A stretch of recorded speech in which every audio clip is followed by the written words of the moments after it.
2024 general elections సార్వత్రిక ఎన్నికల్లో భారీ స్థాయిలో అవకతవకలు జరిగినాయి అనేది మరొక ఆరోపణ. దీనికి కొంత ఊతమిస్తున్నటువంటి అంశాలు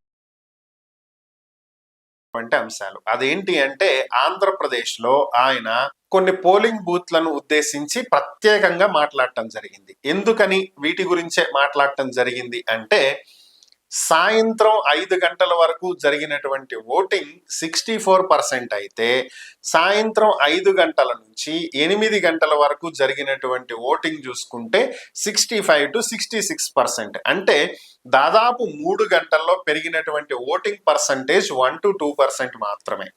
కానీ అనూహ్యంగా నైట్ 11 గంటల నుంచి 2 గంటల మధ్యలో భారీ స్థాయిలో ఓటింగ్ జరిగింది.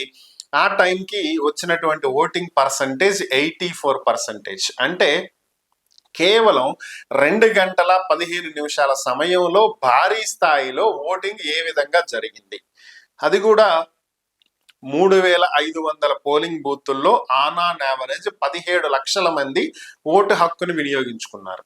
అయితే దీన్ని యావరేజ్ గా లెక్కేస్తే ఒక్కొక్క పోలింగ్ బూత్ కి కనీసం 490 నుంచి 500 మంది ఓట్లు వేశారు. దీన్ని ఇంకొంచెం క్షుణ్ణంగా క్యాలిక్యులేట్ చేస్తే ప్రతి ఓటరు కూడా అసెంబ్లీకి ఒక ఓటు వేయాలి, పార్లమెంటుకు ఒక ఓటు వేయాలి, 2 ఓట్లు వేయాలి. సో రఫ్గా ఇందులో ప్రతి ఓటుకి 7 సెకండ్లు. మనం వేసినటువంటి ఓటుని దేనికి పడింది అని చూసుకుంటానికి పోతుంది. అంటే చాలా మంది మనం ఏదైతే బటన్ నొక్కుతామో ఈవీఎం మిషన్ లో, సో అక్కడ మన ఓటు ఉంటుంది అనుకుంటారు. కానీ విషయం అది కాదు. ఈవీఎం మిషన్ కి సపరేట్ గా ఒక మాడ్యూల్ ఉంటుంది. ఇది జస్ట్ ఇన్పుట్ కీబోర్డ్ మాత్రమే. మనం ప్రెస్ చేసేది ఒక కీబోర్డ్. మన కంప్యూటర్లో ఎలా అయితే డేటా అంతా సిపియులో స్టోర్ అయి ఉంటుందో, మానిటర్ మనకు ఓన్లీ చూడటానికి మాత్రమే ఏ విధంగా అయితే పనికొస్తుందో, కీబోర్డ్ మౌస్ ఏ విధంగా అయితే మనం ఇన్స్ట్రక్షన్స్ ఇవ్వటానికి పనికొస్తుందో, సేమ్ ప్యాటర్న్ మనకి ఈవీఎం మెషిన్స్ లో వర్క్ అవుతుంది. మనకి ఏదైతే మనం బటన్ నొక్కుతున్నామో అది కీబోర్డ్ ఇన్పుట్ ఇస్తుంది. ఈ ఇన్పుట్ స్టోరేజ్ ఎక్కడికి వెళ్తుంది అంటే, పక్కన ఇంకొక చిన్న బాక్స్ మాడ్యూల్ ఉంటుంది. సో దాంట్లో ఈ ఓట్స్ అన్ని వెళ్ళి స్టోర్ అవుతాయి. మరి ఇక డిస్ప్లే ఎక్కడ అంటే వివి ప్యాట్. మనం ఏ గుర్తుకి ఓటేసామో ఆ గుర్తు స్లిప్ ఒకటి ప్రింట్ వచ్చి 7 సెకండ్స్ డిస్ప్లే అయ్యి పడిపోతుంది. అంటే మీరు ఇక్కడ గుర్తించాల్సినటువంటి అంశం ఏంటి అంటే, ఒక్కసారి మీరు బటన్ నొక్కిన తర్వాత 7 సెకండ్ల వరకు ఆ మిషన్ ని మరలా యూజ్ చేయడానికి అవ్వదు. ఎందుకంటే 7 సెకండ్స్ వరకు అది ఐడియల్ స్టేట్ లో ఉండిపోతుంది. అది ప్రింట్ అయ్యి పడిపోయిన తర్వాతే మరలా ఆ మిషన్ రీసెట్ అవుతుంది, మరొకళ్ళు ఓటు వేయడానికి ఉపయోగపడుతుంది. సో అంటే ఇక్కడ 2 ఓట్లు వేస్తున్నాం కాబట్టి కనీసం 7 + 7 14 సెకండ్ల పాటు ఐడియల్ స్టేట్ అనేది ఉంటుంది. సో 14 సెకండ్ల ఐడియల్ స్టేట్ పోతే ఇంకా లోపలికి రావటానికి ఏజెంట్లందరూ ఈ వ్యక్తి ఉన్నాడు, కరెక్టే, ఈ పర్సన్ కరెక్టే అని చెప్పడానికి, ఐడి ప్రూఫ్ ని కన్ఫర్మ్ చేయటానికి, వేలి మీద సిరా రాయటానికి, ఇంక్ మార్క్ 2 స్లిప్పులు ఇవ్వటానికి, దానికి సంబంధించి ఓటు వేయటానికి. సో ఈ మొత్తం ఎంత టైంలో జరుగుతుంది? సో ఇది క్యాలిక్యులేట్ చేయాల్సినటువంటి అంశం కదా. కానీ ఇక్కడ విచిత్రం ఏంటంటే, ఐడియల్ స్టేట్ కే మనకి 14 సెకండ్లు పోతుంటే కేవలం 6 సెకండ్లలో ఓటు పడింది. సో ఇది ఎలా సాధ్యం? 6 సెకండ్స్ లో ఒక వ్యక్తి వచ్చి ఐడి ప్రూఫ్ చూసుకుని కన్ఫర్మ్ చేయించుకుని వేలికి ఇంక్ రాసుకుని వచ్చి ఓటు వేయగలుగుతాడా?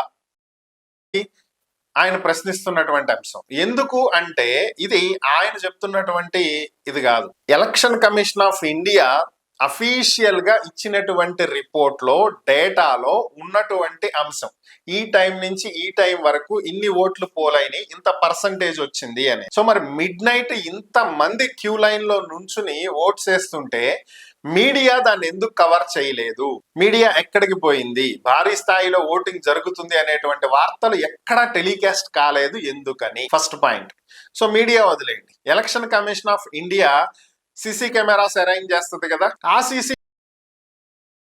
భారీ స్థాయిలో క్రౌడ్ నుంచున్నట్లు ఎక్కడ ఎందుకు కనిపించలేదు? Second point. ఇక థర్డ్ పాయింట్, సాయంత్రం 5 గంటల తర్వాత జరిగేటువంటి ఓటింగ్ కి 5 గంటలకి క్లోజ్ చేసి పోలింగ్ బూత్ కి ఎలక్షన్ ఆఫీసర్ గా ఉన్నటువంటి వ్యక్తి ఒక ప్రకటన చేస్తాడు. సో ఓటింగ్ క్లోజ్ చేస్తున్నాము, క్యూ లైన్ లో ఎవరైతే నుంచుంటారో వాళ్ళ వరకే ఓటు వేయిస్తాము, మిగిలినటువంటి వాళ్ళు ఓటు వేయడానికి లేదు అని చెప్పి ఆయన డిక్లేర్ చేస్తాడు. సో ఆ డిక్లేర్ చేసినటువంటి సమయంలో కొత్త వ్యక్తులు క్యూ లైన్ లో రాకుండా ఉండేందుకు గాను ఆల్రెడీ లైన్ లో ఉన్నటువంటి వ్యక్తులకి టోకెన్స్ ఇస్తారు. 10 మంది ఉంటే 10 నెంబర్స్ టోకెన్స్ ఇస్తారు, 20 మంది ఉంటే 20, 100 మంది ఉంటే 100, 500 మంది ఉంటే 500 టోకెన్లు ఇస్తారు. వాళ్ళు తప్ప ఎక్స్ట్రా ఇంకొక వ్యక్తి కూడా వచ్చి ఓటు వేయడానికి అవకాశం ఉండదు. మరి ఈ టోకెన్స్ ఎందుకు ఆ రోజు ఇవ్వలేదు? 5 గంటల లోపు క్యూ లైన్ లోకి వచ్చినటువంటి వాళ్ళు ఒక్కొక్క పోలింగ్ బూత్ లో 500 మంది ఉన్నారా? ఉంటే ఆ టోకెన్స్ ఎందుకు వాళ్లకు ఇవ్వలేదు? సో వచ్చినటువంటి వాళ్ళు 5 నుంచి 8 లోపు చాలా తక్కువ ఓటింగ్ పర్సంటేజ్ నడిస్తే మిడ్ నైట్ మాత్రం ఇంత ఫాస్ట్ గా ఎలా ఓటు వేయగలిగారు? ఇంత లార్జ్ టైం ఉంది కదా, 5 to 11, 5 to 2, సో భారీ టైమింగే ఉంది ఇక్కడ. మరి దాదాపు 6-7 గంటల టైంలో జరగనటువంటి ఓటింగ్ కేవలం 2 గంటల్లో ఎలా జరిగింది? How can it possible? So ఇదే ఆయన లేవనెత్తినటువంటి ప్రశ్నలు. సో ఇవే ప్రధానంగా ఎన్నికల్లో అవకతవకలు జరిగినాయి అని చెప్పి నలుగురు మాట్లాడుకోవటానికి అవకాశం ఇస్తున్నటువంటి అంశాలు. ఇక్కడ ఏర్పడినటువంటి ప్రభుత్వం, అది కూటమి ప్రభుత్వమా, కొరిలేటెడ్ గవర్నమెంట్, అది ఎన్డీఏనా, యూపీఏనా, ఇండియానా, ఏదో ఒకటి, దాని గురించి పక్కన పెట్టేసేద్దాం, నేను దాని గురించి మాట్లాడట్లా. వీళ్ళు ఈవీఎం ట్యాంపరింగ్ చేసి వచ్చారా, దొంగ ఓట్లు వేసి వచ్చారా, ఎలా వచ్చారు, ఎలా గవర్నమెంట్ ఫామ్ చేశారో నేను దాని గురించి కూడా మాట్లాడట్లా. ఇలాంటి అనుమానాలు వచ్చినటువంటి సందర్భంలో దీన్ని నివృత్తి చేయాల్సినటువంటి బాధ్యత ఉన్నటువంటి ఎలక్షన్ కమిషన్ ఎందుకు నోరు మెదపటం లేదు? ఎందుకు ఈ సందేహాలకు సమాధానం చెప్పట్లేదు? ఎందుకు జరిగింది ఇది అని చెప్పి విషయాలు బయట పెట్టట్లేదు? నేను ఎవరిని ఇక్కడ తప్పు పట్టట్లేదు. సో బాధ్యత వహించాల్సినటువంటి ఎలక్షన్ కమిషన్ ఎందుకు బాధ్యత తీసుకోవట్లేదు అనేది ప్రశ్నిస్తున్నాం. అది ఏర్పడిన ప్రభుత్వాన్ని కాదు, ఓడిపోయిన ప్రతిపక్షాన్ని కాదు. ఎవరు ఎలా అధికారంలోకి వచ్చారు, ప్రజలు ఎవరిని ఓట్లేసి గెలిపించారు అనేది ప్రజలకు తెలుసు. సో ఓవరాల్ గా ఇలా బాధ్యతారాహిత్యంగా ఉన్నటువంటి కారణం చేతే election commission of India chief కి అభిశంసన తీర్మానం పెట్టారు. సో పారదర్శకంగా ఉండాల్సినటువంటి అధికారులు ఈ విధంగా వ్యవహరిస్తున్నారు అనేది చాలా బాధాకరమైనటువంటి అంశం. ఇది భవిష్యత్తు తరాలకు చాలా ఇబ్బందికరమైనటువంటి అంశం. సో భవిష్యత్తులో పారదర్శకంగా ప్రభుత్వాలు నడుస్తాయి, ప్రభుత్వాలు ఏర్పడతాయి, ప్రజలకు మేలు జరిగిద్ది అనేటువంటి నమ్మకాన్ని కల్పించాల్సినటువంటి ఎలక్షన్ కమిషన్ ఆఫ్ ఇండియా నోరు మెదపకపోవటం అనేది శోచనీయమైనటువంటి అంశం.